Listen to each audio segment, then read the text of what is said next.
Bonjour tout le monde, me voilà de retour.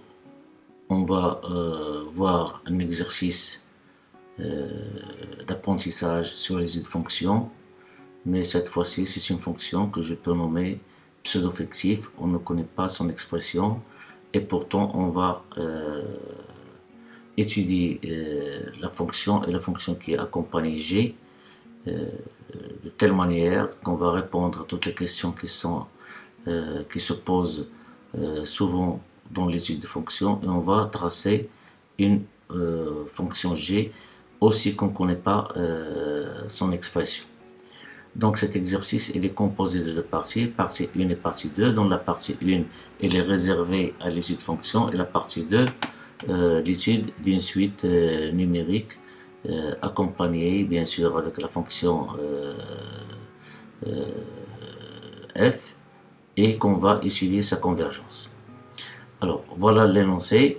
Je suggère que vous pouvez travailler cet exercice avant de voir la correction pour bien assimiler le cours et pour bien questionner vos connaissances et vos astuces pour répondre à des questions de ce type. Pour la partie 1, on considère une fonction f numérique continue. Il est donc continu sur R, il est défini continu sur R, mais qu'il vérifie deux propriétés, P1 et P2. P1, c'est que quelque chose x, y appartient à R2, f de x plus f de y est égal à f de x qui multiplie la racine de 1 plus y carré plus y de la racine qui multiplie la racine de 1 plus x carré. Donc c'est l'image de cette quantité. Et pour P2, quelque chose x strictement positif, f de x est compris strictement entre deux fonctions, c'est x plus 1 moins la racine de 1 plus x carré, et x moins 1 plus la racine de 1 plus x carré. La question 1 montre que la fonction f est impaire. Question petit b montre que quelque soit strictement positif, f de x est strictement positif. Question c montre que f est strictement croissante sur R. La question petit d, c'est la dernière dans la question 1, montre que limite de f de x quand x tend vers plus l'infini est égale à plus l'infini. Pour la question 2, on va introduire une nouvelle fonction g définie sur 0 ouvert plus infini par g de x égale f de x carré moins 1 sur 2x. Et soit cg, sa courbe représentative de g dans un repère orthonormé OIJ. Alors, dans cet exercice, on va construire la fonction g, on va la dessiner. La courbe, pardon. Petit a montre que g est continu sur 0 ouvert plus infini. Petit b détermine les limites de g de x quand x tend vers plus infini, et montre que limite de g de x à droite de 0, c'est moins l'infini. Petit c justifie que g est strictement croissante sur 0 ouvert plus l'infini. Pour la question 3 qui est composée de 5 petites sous-questions, petit a montre que quelque chose x strictement positif, g de x est compris largement entre 1 moins 1 sur x et x moins 1. En petit b, on doit montrer que quelque chose x strictement positif, g de x égale 2 fois g de la racine carrée de x. Et petit c, on doit montrer que quelque soit x strictement supérieur à 1, g de x est strictement positif, et il est inférieur ou égal à 2 fois la racine carrée de x moins 2. Question D, on doit déterminer les limites de g de x sur x quand x tend vers plus infini, puis il nous donne une interprétation graphique à ce résultat. Question E, dans la figure en deuxième page, c'est-à-dire en annexe si vous voulez, c'est dessous, on donne la courbe représentative C de f, la courbe de f, et la courbe gamma de la fonction de racine carrée de x moins 2, qui est ici. Il nous demande de placer les points A, B et C de la courbe de G, d'abscisse respective 1, 2, 1 demi, puis on doit tracer C de G. Alors voilà le graphe, c'est dans la deuxième page. Donc le graphe, C de f, c'est la courbe représentative de f. Alors dans la question 1, il nous demande de montrer que c'est une fonction impaire. Alors ça se revient. On a le point O de coordonnées 0, 0, c'est un centre de symétrie. Et voilà la fonction de racine carrée de x moins 2, petit gamma, c'est sa représentation graphique.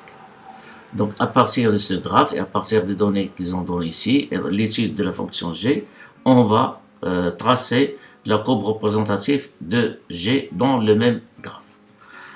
Pour la deuxième partie, c'est l'étude d'une suite numérique, soit n un entier naturel tel que n supérieur est égal à 2. On pose f n de x égale g de x moins 1 sur 1 plus nx. Question 1, montrer que l'équation Pn de x égale à 0 a une solution unique alpha n dans l'intervalle ouvert 1, 2. Question 2, montrer que quel que soit n supérieur ou égal à 2, alpha n moins 1 est compris largement entre 1 sur 1 plus n alpha et alpha n sur 1 plus n alpha. Question 3, on déduit que quel que soit n supérieur ou égal à 2, alpha n moins 1 est supérieur ou égal à 1 sur 1 plus 2n et 4 sur 1 plus 2n. Et à partir de là, il nous demande dans la question 4 de déterminer les limites de alpha n quand n tend vers plus infini. Et en final, il nous demande de montrer que limite de n fois alpha n moins 1, au voisinage bien sûr, c'est la seule limite quand n tend vers plus infini, est égale à 1. Donc voilà, c'est tout pour cet exercice. Comme je l'ai dit au départ, essayez de refaire l'exercice vous-même. Donc voilà, je vous laisse l'énoncer. Vous pouvez le consulter avant de passer la correction. Donc encore une fois, voici l'exercice est devant vous, la partie 1. Voici. Et puis la partie 2. Et ensuite, voilà les graphes de f et de la fonction qui est x va correspondre de racine carrée de x moins 2. Et à partir de ce graphe, et à partir des données et des questions posées dans la dernière question de la partie 1, on va construire la courbe CDG. Donc pour moi, à tout de suite pour voir la correction ensemble. Alors voilà, je vais partager avec vous la correction de cet exercice.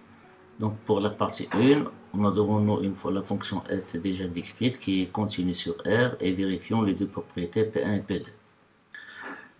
Pour la question 1 petit a, on doit montrer que la fonction f est impaire. Alors on sait que si une fonction est impaire, alors f de 0 est égal à 0, s'il est bien sûr définition en 0, f de 0 est égal à 0, et c'est une condition nécessaire. Et comme notre fonction f est définie bien sûr 0, donc il faut s'assurer que f de 0 est égal à 0. Donc vérifions d'abord que f de 0 est égal à 0. Ce n'est pas le but ici de montrer f de 0 est égal à 0, mais pour montrer que f est impaire, je dois faire recours à cette égalité que f de 0 est égal à 0. Vérifions d'abord que f de 0 est égal à 0. Pour cela, prenons x égale y est égal à 0 dans la proposition, la propriété 1. On aura donc par utilisation de la propriété P1, f de 0 plus f de 0 est égal à f de 0 plus 0, c'est-à-dire f de 0. D'où f de 0 est égal à 0. Donc, on a bien vérifié que la condition ici, f de 0 est égal à 0, elle est nécessaire. On va l'utiliser ensuite pour montrer que notre fonction est impaire. Alors, on a f est défini sur R. Donc, R elle est symétrique par 0 et par suite la condition I, c'est quelque chose x appartient à R moins x appartient à R, elle est bel et bien vérifiée. Et toujours pour un x quelconque dans R, on a f de moins x plus f de x. On utilise toujours la propriété P1. On a f de moins x plus f de x, c'est-à-dire f de moins x, c'est-à-dire on remplace ici x par moins x, y par x, donc la propriété P1. On obtient f de moins x là qui multiplie la racine de 1 plus x carré, plus x qui multiplie la racine de 1 plus moins x carré. Et moins x carré, c'est x carré, donc c'est moins x racine de 1 plus x carré, plus x racine de 1 plus x carré, qui est égal à 0. Et comme f de 0 est égal à 0, on doit avoir que f de moins x est égal à moins f de x. Donc la deuxième propriété, quel que soit x appartient à R, f de moins x est égal à moins f de x, est bien vérifiée. Alors de ces deux conditions I et de I, on déduit que notre fonction elle est impaire bien sûr sur R. Petit b, montrant que quel que soit x strictement positif, f de x est strictement positif. Alors pour cela, prenons un x quelconque strictement positif. De la relation de la propriété P2, je m'excuse, c'est P2, de la propriété P2, on déduit, on multiplie, voilà P2, en prenant ce nombre, on le multiplie par son conjugué, qui est x plus 1 plus la racine de 1 plus x carré, on obtient au numérateur x plus 1 au carré, moins 1 plus x carré, après simplification, il reste 2x, donc 2x sur x plus 1 plus la racine de 1 plus x carré. C'est ce que j'écris ici. Alors on a f de x, c'est strictement supérieur à 2x qui multiplie x plus, sur x plus 1 plus la racine de 1 plus x carré. Et puisque x est strictement positif, alors cette quantité de dénominateur est strictement positive, idem pour le numérateur, et par suite, f de x est strictement positif. En conclusion, on a quelque chose de strictement positif, f de x est strictement positif. Question C, montrant que f est strictement croissante sur R. Alors ici, on va utiliser la définition, puisqu'on ne connaît pas la fonction dérivée, donc on ne peut pas utiliser le signe de dérivée pour étudier la monotonie de la fonction f. Mais on va utiliser la définition de la monotonie. Pour cela, prenons deux nombres réels quelconques, à condition ici, je vais prendre x et y sont positifs. Pourquoi? Parce que notre fonction elle est paire, elle est impaire, donc je peux étudier la monotonie sur R+, puis conclure sur R-. Alors prenons pour deux éléments x et y positifs avec x inférieur strictement y, on a f de x moins f de y, en utilisant la parité, c'est-à-dire notre fonction f elle est impaire, donc f de moins f de y est égal à f de moins y. Donc on obtient f de x plus f de moins y. Et pour cette somme ici, on va utiliser la propriété P1, qui est égale à f de x qui multiplie la racine de 1 plus y carré, moins y qui multiplie la racine de 1 plus x carré. Et comme ce nombre x qui multiplie la racine de 1 plus y carré, donc ici en fait c'est moins y le tout au carré, et moins y tout au carré c'est y carré. Donc j'ai sauté l'étape. Donc, et comme x qui multiplie la racine de 1 plus y carré moins y qui multiplie la racine de 1 plus y carré, en utilisant l'expression conjuguée, on obtient c'est x carré qui multiplie 1 plus y carré moins y carré qui multiplie 1 plus x carré sur x la racine de 1 plus y carré plus y qui multiplie la racine de 1 plus x carré. Alors, après simplification au numérateur, on obtient x carré moins y carré sur ce dénominateur. Ce dénominateur, il est strictement possible parce qu'on a pris x et y sont strictement positifs. Alors, si x est supérieur ou égal à 0, forcément y ne peut pas être 0. Donc, le dénominateur, on s'assure bien que le dénominateur n'est jamais nul dans ce cas. Alors, x carré plus x inférieur strictement y, alors on obtient x carré moins y inférieur à y carré, d'où x carré moins y carré strictement positif. Par suite, le signe de cette quantité, c'est celle du numérateur qui est strictement positif. Donc, on a bien ici une quantité qui est positive. Et comme d'après la propriété B2, on a vu que quelque chose est strictement positif, f de x est strictement positif. Or, celle-là, elle est strictement négative. Et comme f est impair, on doit conclure.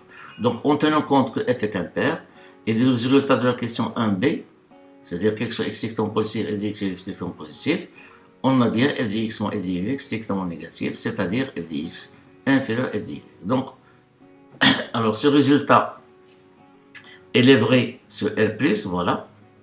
Ça veut dire que notre fonction f est strictement croissante sur R+.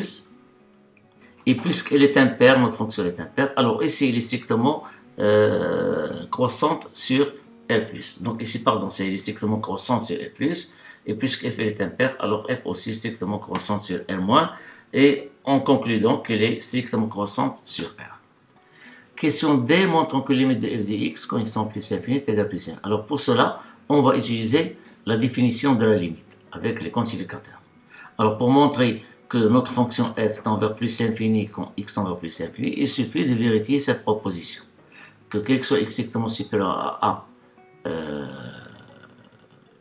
non pardon, quel que soit a strictement positif, je m'explique, quel que soit a strictement positif, quel que soit a strictement positif, c'est-à-dire en prenant un a assez grand quelconque strictement positif, on cherche à trouver b tel que dès que x strictement supérieur à a, on doit avoir f de x strictement a. Alors si on arrive à montrer cette proposition, cela se traduit par le fait que la limite de f de x quand x tend vers plus infini est égale à plus infini. Alors voilà, fixons un a strictement positif quelconque et cherchons b strictement positif, tel que dès que x strictement supérieur à a, on doit avoir f de x strictement supérieur à a. Qu'est-ce qu'on sait pour f? F est strictement croissante sur R. Donc voilà, notre a, elle est fixée avec x strictement supérieur à a. Donc comme f est strictement croissante sur R, on doit avoir que f de x est strictement supérieur à f de a. Et f de a, il est comment? Il est strictement positif. Pourquoi? Parce que a est strictement positif et donc f de a strictement positif. Donc il suffit ici de prendre b est égal à f de a. Donc voilà, il existe un b, au moins un b, tel que on vérifie cette proposition et cela se traduit par le fait que la limite de f de x quand x tend vers plus l'infini est égale à plus l'infini. Pour la question 2, on va utiliser une nouvelle fonction g définie sur 0 vers plus l'infini. G de x égale f de x carré moins 1 sur 2x. Montrant que g est continu sur 0 plus l'infini. Alors ici, on va utiliser le composé de fonctions. On va étudie cette fonction. Voilà la fonction qui est x correspond à x carré moins 1 sur 2x, qui est une fonction rationnelle. Donc, il est continu sur son domaine de définition qui est R étoile. En particulier, il est continu sur 0 plus infini qui est inclus dans R étoile. Et quel que soit x appartient à 0 plus infini, les valeurs de cette fonction sont dans R. Et puisque f est continu sur R, alors notre fonction g est continue sur R par composition. On a cette fonction qui est à l'intérieur, qui est x correspond à x carré moins 1 sur 2x, est continue sur 0 plus infini. Et pense des valeurs dans R, et comme f est continue sur R, alors cette fonction composée de ces deux-là, les ISG, elle est continue sur R, sur son domaine de définition, je m'excuse, 0 plus infini, par composition. Question B, déterminons la limite de g de x quand x tend vers plus infini, et montrons que la limite de g de x quand x tend vers 0 plus est égale à moins l'infini. Alors pour cela, calculons la limite de x carré moins 1 sur 2x au voisinage de plus infini. C'est une fonction rationnelle. Sa limite au voisinage de plus infini, c'est la limite des rapports des termes de plus haut degré, c'est-à-dire x carré sur 2x. En simplifiant, elle reste ici x sur 2. Quand x tend vers plus l'infini, elle est égale à plus l'infini. Donc, cette fonction x carré moins 1 sur 2x, elle tend vers plus l'infini quand x tend vers plus l'infini. Et voilà, donc limite de g de x quand x tend vers plus infini, c'est limite par définition de g, c'est limite de f de x carré moins 1 sur 2x quand x tend vers plus infini. En faisant le changement de variable suivant, t est égal à x carré moins 1 sur x sur 2x. Donc on obtient limite de f de x carré moins 1 sur 2x quand x tend vers plus infini, c'est limite de f de t. Et quand x tend vers plus infini, on l'a vu ici, c'est que x carré moins 1 sur 2x tend vers plus infini, c'est-à-dire que t tend vers plus infini. Donc, c'est limite de f de t sur t quand t tend vers plus infini, qui est égal à plus infini, qu'on a démontré dans la question l'avant-dernière, celle-là. Hein, limite de f de x plus l'infini, c'est plus l'infini. Donc, limite de g de x quand x tend vers plus infini est égal à plus infini. Maintenant, pour étudier la limite au voisinage de 0, de la même manière, on va calculer limite de x carré moins 1 sur 2x à droite de 0. Il est égal à moins l'infini. Pourquoi? Parce que limite de x carré moins 1 quand x tend vers 0, les 0 à droite, les 0 à gauche, c'est moins 1. Donc c'est un nombre strictement négatif. Une quantité finie strictement positive. Et limite de 2x quand x tend vers 0 plus, c'est 0 plus. Donc par rapport, bien par opération sur les limites, on obtient limite de x carré moins 1 sur 2x est égal à moins l'infini. Donc limite de g de x quand x tend vers 0 plus est égal à limite de x carré moins 1 de 2x sur 2x quand x tend vers 0 plus, en faisant le changement de variable de tout à l'heure, t est égal à x carré moins 1 sur 2x, on obtient la limite de f de t quand t tend vers moins l'infini, puisqu'ici t c'est x carré moins 1 sur 2x à droite de 0, il tend vers moins l'infini. Quand t tend vers moins l'infini est égal à moins l'infini. Pourquoi? Parce qu'on a déjà la limite de f au voisinage de plus infini, c'est plus infini, et comme f elle est impaire, alors forcément la limite au moins l'infini, elle est égale à moins l'infini. Donc, limite de g de x à droite de 0, c'est moins l'infini. La question C justifie que g est strictement croissante sur 0 plus. L'infini, 0 ouvert. Alors, cette fois-ci, dans cette question aussi, on ne va pas utiliser la dérivabilité, mais on va utiliser le composé, le comportement, ou bien la monotonie du composé de deux fonctions. On a la fonction ici, j'ai noté phi, qui est x correspond à x carré moins 1 sur 2x. Cette fonction, c'est une fonction rationnelle, elle est dérivable sur R étoile, en particulier sur 0 plus infini. Et pour tout x étant positif, sa fonction dérivée, c'est la dérivée de x carré moins 1 qui est égale à 2x multiplié par 2x, moins la dérivée de 2x c'est 2 multiplié par x carré moins 1 sur 4x carré. Donc c'est 4x carré, moins 2x carré c'est 2x carré, moins 2 fois moins 1 c'est plus 2 sur 4x carré. En simplifiant par 2, elle reste cette quantité qu'on le voit bien, qui est strictement positif, quel que soit x appartient à 0 ouvert plus l'infini. Donc, quel que soit x étant positif, f' de x est strictement positif, d'où cette fonction phi, elle est strictement croissante sur 0 plus l'infini. Et elle prend ses valeurs, cette fonction phi, dont R, quel que soit x strictement positif, phi de x appartient à R. Et on sait que f est strictement croissante sur R. Alors, g est égal à f rond phi, est strictement croissante sur 0 plus infini. Si f est strictement croissante sur 0 plus infini et prend ses valeurs dans R, et f est strictement croissante sur R, alors leur composé, dans cet ordre bien sûr, f rond phi, elle est strictement croissante sur R. Ça veut dire que notre fonction g, elle est strictement croissante sur 0 plus l'infini. Question 3. Montrons que quel que soit x strictement positif, g de x est compris largement entre 1 moins 1 sur x et x moins 1. On va utiliser encore une fois la propriété P1, mais cette fois-ci, on va étendre la propriété P1. P1, il est donné quel que soit x strictement positif. Mais ici, on va faire la remarque que notre propriété P1, elle reste valable que aussi pour x strictement positif. En effet, si x est strictement positif, posons x' est égal à moins x. Dans ce cas, x' est strictement positif. Donc, d'après la propriété P1, on a bien cette relation, puisque ici, x' est strictement positif. C'est égal à x' plus 1 moins la racine de 1 plus x' au carré, inférieur strictement f de x', inférieur x' moins 1 plus la racine 1 plus x' au carré. On n'a que appliqué la proposition P1.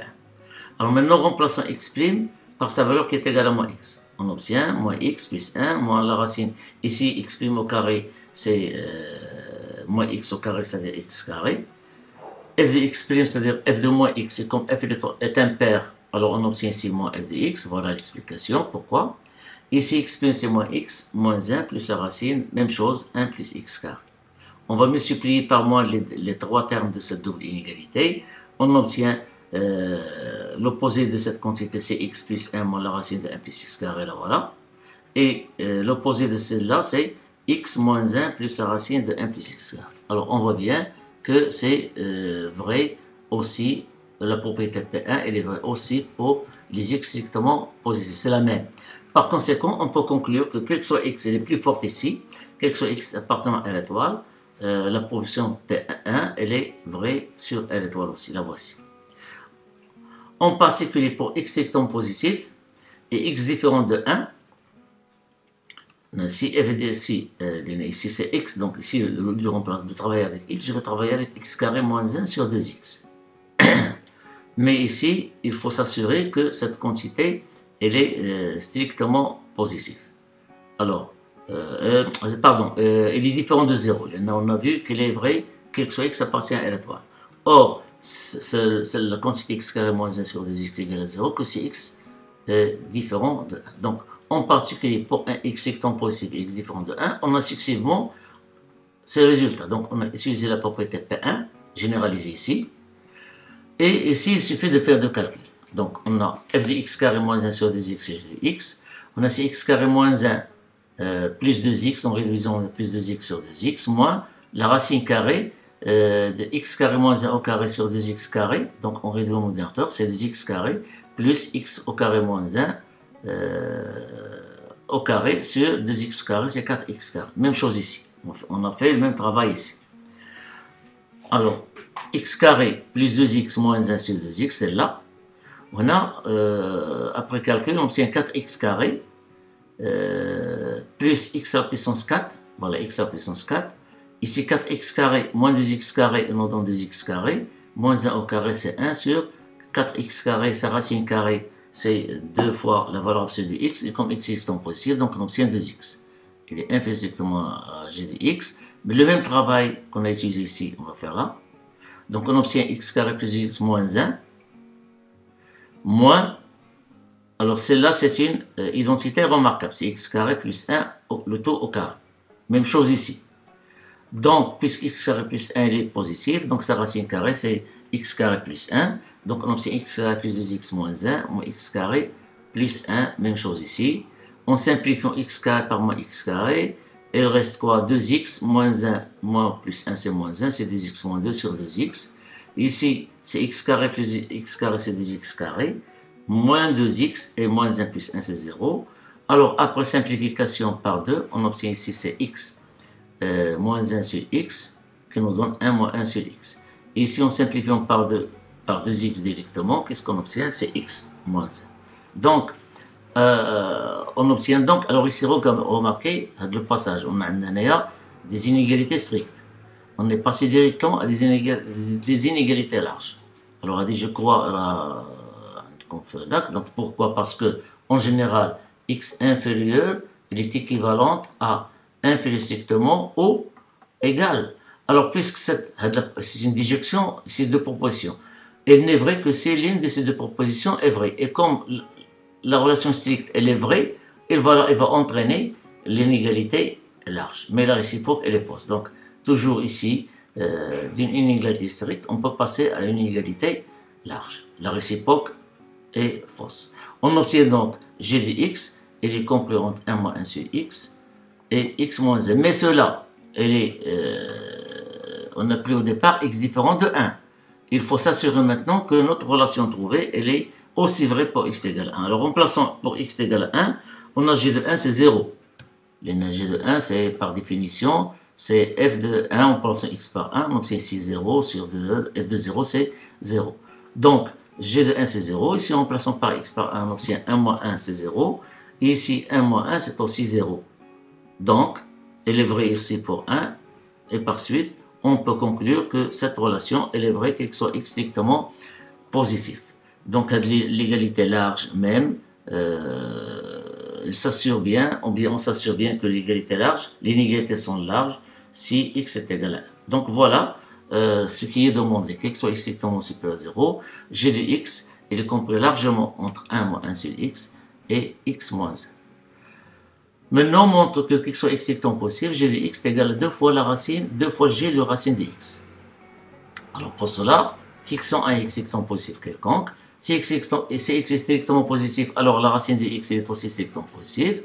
Donc 2 fois g de la racine de x, c'est par définition de g, c'est 2 fois f de la racine carrée de x carré, moins 1 sur 2 fois la racine de x. Donc c'est égal à 2 fois la racine de x carré, c'est x moins 1 sur 2 racines carrées de x. On multiplie le numérateur et le dénominateur par la racine, on obtient toujours ces 2 fois. 2 fois x la racine de x moins la racine de x sur 2x. Alors on va utiliser ici la propriété P1. Voilà. On a f de x racine de x moins racine de x de 2x plus f de x racine de x moins racine de x. Donc c'est ici dans la propriété P1, on va prendre x, il y a de la quantité, y, il y a mn. Donc d'après la propriété P1 est égal à f d'l. On va trouver ici après calculer l'intérieur de f, c'est 2x racine carrée de x moins racine de x de 2x qui multiplie la racine de 1 plus x racine de carré de x moins racine de x sur 2x, le tout au carré. Ça veut dire quoi? Ici c'est f, en simplifiant par 2, c'est x racine de x moins racine de x sur x.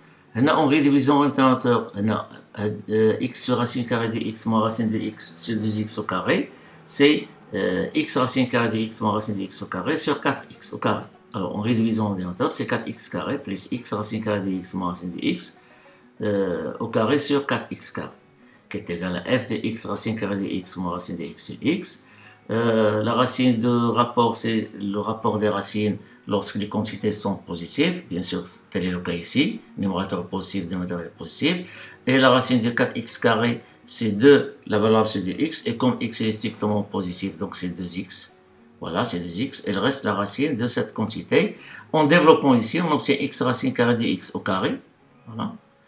Moins le double produit, c'est-à-dire x racine carrée de x fois racine de x, c'est x fois x et x carré, moins 2x carré, avec 4x carré, donc on obtient 2x carré, plus la racine de x au carré, qui aussi ici, c'est une, voilà, c'est une identité remarquable à l'intérieur de la racine, c'est x racine de x plus racine de x au carré. Or, comme cette quantité est positive, sa racine carrée, c'est x racine carrée de x plus racine carrée de x. Ici, on a x racine de x moins racine de x, on a x racine de x plus racine de x. D'après la troisième identité remarquable, on obtient c'est x racine de x moins racine de x, le tout, x racine de x au carré moins racine de x au carré sur 2x, x fois 2x c'est 2x carré. Donc c'est x racine carré de x au carré, c'est x au cube, on obtient x carré fois x et x au cube, on a moins x sur 2x carré, en simplifiant par x car x est strictement positif, il est différent de 0 même, donc f de x carré moins 1 sur x, de la quantité f de x carré moins 1 sur x, ce n'est que g de x. Et voilà, on a bien démontré que quel que soit x strictement positif, g de x est égal à 2 fois g de la racine carrée de x. Petit c, montrant que quel que soit x strictement supérieur à 1, g de x est strictement positif, il est inférieur ou égal à 2 racine carrée de x moins 2. Alors, pour x strictement supérieur à 1, on a cette quantité, elle est strictement positive. D'où f de x carré moins 1 sur 2x strictement positif, d'après le résultat de la question 1b. Donc, on conclut que g de x est strictement positif dès que x est strictement supérieur. C'est cette relation géométrée par 1. Et de la relation de la question 3a, on déduit que g 2 fois g de la racine de x il est inférieur ou égal. Pourquoi? Parce que g de x est là, regardez. Quelque soit x strictement supérieur à 0, en particulier strictement supérieur. On a g de x, il est inférieur à x moins 1. En particulier, g de la racine carrée de x, il est inférieur ou égal à la racine de x moins 1. Et en multipliant par 2, on obtient 2g la racine carrée de x, il est inférieur ou égal à 2 racines de x moins 2. Voilà. Donc les deux résultats sont approuvés. Donc g de x est égal à g de g la racine de x, d'après cette question. Donc g de x est inférieur à 2 racines de x moins 2 dès que x est strictement supérieur à 1. Alors de 1 et 2, on conclut que quel que soit x strictement supérieur à 1, g de x il est strictement positif, il est inférieur ou égal à 2 racines de x moins 2. Cette relation, encore une fois, j'ai noté 3, je vais l'utiliser ensuite. Maintenant, on va montrer que limite de g de x quand x tend vers plus infini, ou bien on va calculer limite de g de x quand x tend vers plus infini, et on doit interpréter le résultat obtenu graphiquement. Alors, de la relation 3 ici, on peut diviser par x dès que x est strictement positif les trois termes de cette double inégalité. On obtient 0, inférieur strictement g de x sur x, inférieur égal à 2 racines carrées de x sur x moins 2 sur x. Et comme la limite de cette quantité est égale à 0 quand x tend vers plus infini, pourquoi? Parce que la racine de x sur x quand x tend vers plus infini c'est 0. Comme limite usuelle, on l'a montré, donc limite usuelle. Et limite de 2 sur x quand x tend vers plus infini est égale à 0. Donc on a 0, on a 0. Alors d'après les propriétés des limites et ordre, on dit que limite de g de x sur x quand x tend vers plus infini égale à 0.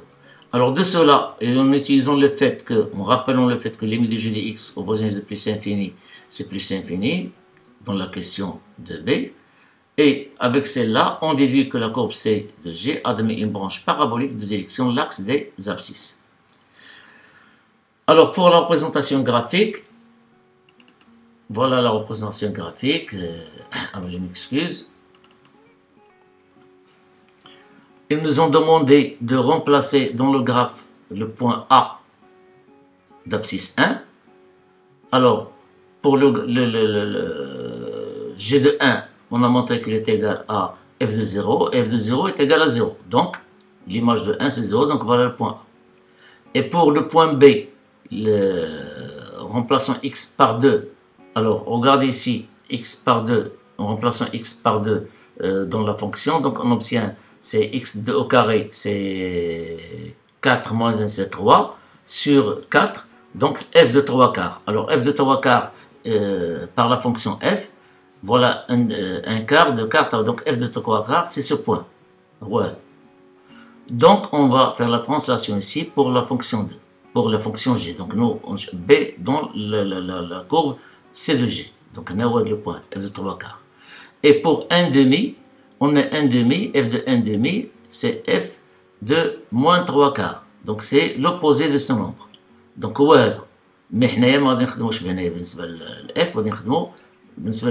a 3 points qui appartiennent à la courbe G. Il y a C, A, B. Ensuite, on sait que lorsque x tend vers 0 plus, on a trouvé comme limite moins l'infini. Ça veut dire que la droite x égale à 0 est une asymptote verticale à la courbe G. Aussi, au voisinage de plus l'infini, on a une branche parabolique de direction l'axe abscisse. C'est-à-dire l'allure de la courbe G a le même comportement, même allure presque pour la fonction logarithme népérien dès que vous allez revoir la fonction logarithme népérien. Et pour ceux qui connaissent déjà la fonction logarithme népérien, donc c'est la même courbe. Donc aussi, la fonction logarithme népérien s'annule au point E. Donc voilà, elle est croissante.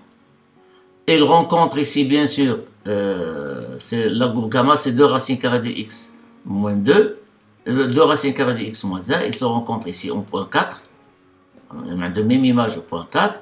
Et puis, ils commencent à se tendre vers plus l'infini en gardant un œil sur l'axe des abscisses. C'est une branche pareille. Donc la courbe de G, il y a dit en vert. C'est bon? Maintenant, on va attaquer la deuxième partie. Soit n appartient à n, tel que n est supérieur égal à 2, on pose phi de n de x égale g de x moins 1 sur 1 plus nx. Dès que x est strictement positif. Montrons que l'équation phi n de x égale à 0 admet une solution unique dans l'intervalle ouvert 1, 2. Alors, pour cela, on a phi n, c'est la différence ou bien la somme de deux fonctions. G de x moins 1 plus moins 1 sur 1 plus nx. Alors, tout d'abord, je vais me consacrer ici, je note ici la fonction psi, c'est qui est x fois moins 1 sur 1 plus nx, la fonction. Sa fonction dérivée, elle est dérivable. Sa fonction dérivée, c'est moins, ici n, c'est moins avec moins, c'est plus n sur 1 plus nx carré, le taux, il est strictement positif. Donc notre fonction psi ici, elle est strictement croissante sur 1 plus l'infini. Avant, je m'excuse, on a fait n est continu sur 0, 1, 2, qui est inclus en plus l'infini. C'est la somme de deux fonctions continues sur 1, 2. Ici, j'ai pris un 2 fermé. En plus, psi est strictement croissante sur 1, 2. Et comme phi, cette fonction g est strictement croissante sur 0 plus l'infini, ici 1, 2, même chose, alors phi n est strictement croissante sur 1, 2, comme somme de deux fonctions strictement croissantes sur 1, 2. Donc notre fonction phi n, elle est continue sur 1, 2, strictement croissante sur 1, 2, il reste à calculer les valeurs de phi de n au point 1 et 2. On a phi n de 1 égale à g de 1 moins 1 sur 1 plus n. G de 1, c'est f de 0, et f de 0 c'est 0, donc il est égal à moins 1 sur 1 plus n, qui est strictement négatif. Et phi n de 2, c'est g de 2, moins 1 sur 1 plus 2n, et comme g de 2, d'après la question 3.1, il est supérieur, g de x est supérieur égal à 1 moins 1 sur x, donc il est supérieur égal à 1 moins 1 sur 2, qui est égal à 1 sur 2. Et comme on sait, dès que n il est supérieur égal à 2, alors moins 1 sur 1 plus 2n est supérieur égal à moins 1 sur 5, en faisant la somme membre à membre, g de 2 moins 1 sur 1, il est supérieur égal à 1 demi moins 1 sur 5. 1 demi moins 1 sur 5, c'est 3 sur 10, qui est strictement positif. Donc, on récapitule, on a phi n est continu sur 1, 2, strictement croissante sur 1, 2, les valeurs prises par phi de n au point 1 et 2 sont de signes contraires.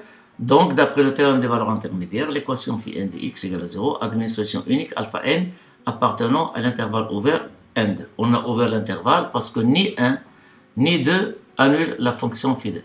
Et par suite, alpha n reste strictement comprise entre 1 et 2.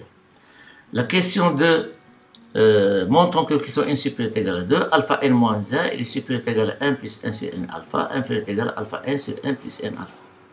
Tout d'abord, remarquons, puisque alpha n, c'est le point de nullité qui annule phi de n, donc phi de n de alpha n égale à 0, c'est équivalent à g de alpha n est égal à 1 sur 1 plus n alpha n. Alors, on va utiliser le résultat de la question 3a, comme alpha n est strictement positif, donc on a bien g de alpha n, voilà, voici, il est strict supérieur égal à 1 moins 1 sur alpha n, il est inférieur égal à alpha n moins 1. Or, g de alpha n, c'est 1 plus 1 sur 1 plus n alpha. Voilà. Donc, on va réduire sur le dénominateur. On obtient c'est alpha n fois 1, c'est alpha n moins 1 sur alpha n. Il est inférieur égal à 1 sur 1 plus n alpha, qui est inférieur égal à alpha n moins 1. Alors, remarquons ici que, d'où, puisque alpha n, il est comment? Je vais attaquer à l'inégalité. Alpha n, il est strictement positif. Donc, j'ai multiplié deux membres ici par alpha n. On obtient alpha n moins 1, inférieur égal à alpha n sur 1 plus n alpha n. Voilà. Résultat. L'autre, on a 1 plus n alpha n, il est inférieur déjà à alpha n moins 1. Alors, par conséquent, qu'est-ce qu'on conclut? Que alpha n moins 1, il est supérieur ou égal à 1 plus n alpha n, 1 sur 1 plus n alpha n, et alpha n moins 1, il est inférieur ou égal à alpha n, 1 plus n alpha n. Voilà, cette relation, elle est vraie, quel que soit n supérieur ou égal à 2. Cette relation, je l'ai notée 4 pour l'utiliser ensuite. Question 3D, disons que quel que soit n supérieur ou égal à 2, alpha n moins 1 il est compris largement entre 1 plus 2n, 1 sur 1 plus 2n et 4 sur 1 plus 2n. Alors, soit n supérieur ou égal à 2, on sait que alpha n il est compris entre n. Donc, on obtient, en multipliant par n et en ajoutant 1 aux deux membres, on obtient 1 plus n, inférieur strictement 1 plus n alpha, inférieur strictement 1 plus 2n. Puisque ces termes, trois termes sont strictement positifs, même ici, les deux bornes ici, extrême gauche-droite, donc ils sont strictement positifs, donc on peut passer à l'inverse. L'inverse de 1 plus n alpha n, il est compris entre, il est strictement supérieur à l'inverse de 1 plus 2n, c'est-à-dire 1 sur 1 plus 2n, il est inférieur strictement à l'inverse de 1 plus n, c'est-à-dire 1 sur 1 plus n. Cette relation aussi, encore une fois, je notais 5. Attaquons tout d'abord celle-là.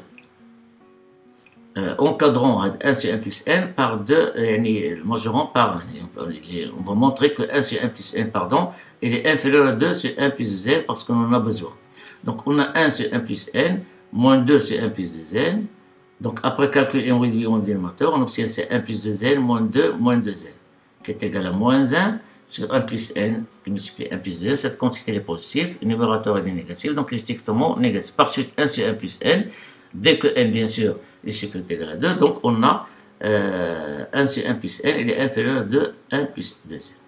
Et puisque alpha n, il est compris encore une fois entre 1 et 2, alors je vais multiplier ici la relation trouvée par terme à terme avec cette inégalité. Donc alpha n sur 1 plus n, il est inférieur à 2 fois 2, c'est 4 sur 1 plus 2. Donc on obtient alpha n sur 1 plus n, il est inférieur strictement à 4 sur 1 plus 2. Pourquoi? Parce qu'on a ici alpha n sur 1 plus n alpha n qu'on va utiliser. Donc la relation c'est, qu'a dit, certaine. Donc 1 plus n sur alpha n, on multiplie par alpha n, on obtient ici 4 sur 1 plus 2n. Le 1 sur 1 plus n, il est inférieur à 2 sur 1 plus 2n. Voilà. On multiplie par alpha n, donc on obtient qui est inférieur à 4 sur 1 plus 2n. Et 1 plus 2n, c'est déjà trouvé ici. Il est inférieur à 1 plus n alpha n. Finalement, de la relation 4, on conclut que soit n, alpha n moins 1, comme on a dit, 1 plus n alpha n, mais là, comme 1 plus 2n, voici. Et 1 plus, plutôt, 1 plus alpha n multiplié par alpha n, il est inférieur à 4 sur 1 plus 2n. Maintenant, pardon, qu'est-ce que je vais faire ici? Donc, c'est sur alpha n moins 1. Fini alpha n moins 1. Voilà, alpha n moins 1, il est inférieur à alpha n sur 1 plus n. Vous voyez, alpha n sur 1 plus n alpha n. J'ai montré ici qu'il est inférieur à 4 sur 1 plus 2. Donc, on va utiliser la relation 4. Avec ces résultats trouvés là, on déduit bien que quelque soit n supérieur ou égal à 2, alpha n moins 1, il est compris largement entre 1 sur 1 plus 2n et 4 sur 1 plus 2n. À partir de cette relation, on va déduire la limite de alpha n. Alors, on a cette relation, on va l'utiliser. La limite de 1 plus 2n et la limite de 4 sur 1 plus 2n égale à 0 quand n tend vers plus infini. Donc, d'après les critères de convergence 18, on déduit que limite de alpha n moins 1 égale à 0, c'est-à-dire limite de alpha n est égale à 1. Donc, limite de notre suite alpha n, c'est 1. La dernière question, elle reste à montrer que limite de n qui multiplie alpha n moins 1 est égale à 1. Alors, cette fois-ci, on va utiliser la relation 4. Regardons ici la relation 4. Je vais multiplier les trois termes de cette double inégalité par n. Donc on obtient n sur 1 plus n alpha n fois alpha n moins 1, n alpha n sur 1 plus n alpha n. Et on va calculer les limites. Alors de la relation 6, de la relation 4, je m'excuse, et dès que n est supérieur ou égal à 2, on a cette relation. On a multiplié la relation 4 par n. Or, on va calculer la limite de n sur 1 plus n fois alpha n. On a la limite de n sur 1 plus n fois alpha n. On va factoriser ici par n. Et on simplifie. Donc, il reste 1 sur n plus alpha n. Aussi, ici, on va factoriser par n au dénominateur et on va simplifier. Il reste alpha n, 1 sur n plus alpha n. On a limite de alpha n égale à 1 et limite de 1 sur n égale à 0. Donc, on a 0, on a 1 comme limite. Donc, il reste limite de la quantité est égale à 1. Même chose ici. Limite de 1 sur n égale à 0. Pardon, j'ai simplifié. C'est alpha indice n. C'est alpha indice n, c'est pas alpha fois n, c'est alpha indice n. Voilà. Et j'ai simplifié par n. Donc, la limite de 1 sur n égale à 0. La limite de alpha n c'est 1. La limite de alpha n c'est 1. Donc, comme limite 1 sur 1 est égal à 1. Donc, qu'est-ce qu'on trouve ici? La limite c'est 1. On a la limite c'est 1. Donc, d'après les critères de convergence des suites, on déduit que la limite de n alpha n moins 1 est égale à 1. Voilà, c'est tout pour cet exercice. À mon point de vue, je le trouve intéressant. Fait des idées qu'on a exploitées, mais on doit connaître, bien sûr, les acquis d'INAF, la première année sur SMAT, la première année, surtout la première année sur SMAT, puisque elle est destinée pour les élèves de sciences maths. Donc voilà notre fonction f, comme je l'ai dit, elle est pseudo-fictive, et on a pu l'étudier, des limites, c'est-à-dire on a utilisé les définitions, les chemins de les limites, pour la monotonie, la parité c'est déjà vu, etc. et la fonction g qui est similaire à la fonction logarithme népérien. Pour les gens qui le savent, c'est bien. Pour les gens qui ne savent pas logarithme népérien, le mardi chauffeur. Donc, je répète, il vaut mieux de travailler à l'exercice sans voir la correction et puis de voir la correction. Merci à vous et bon courage et bonne préparation.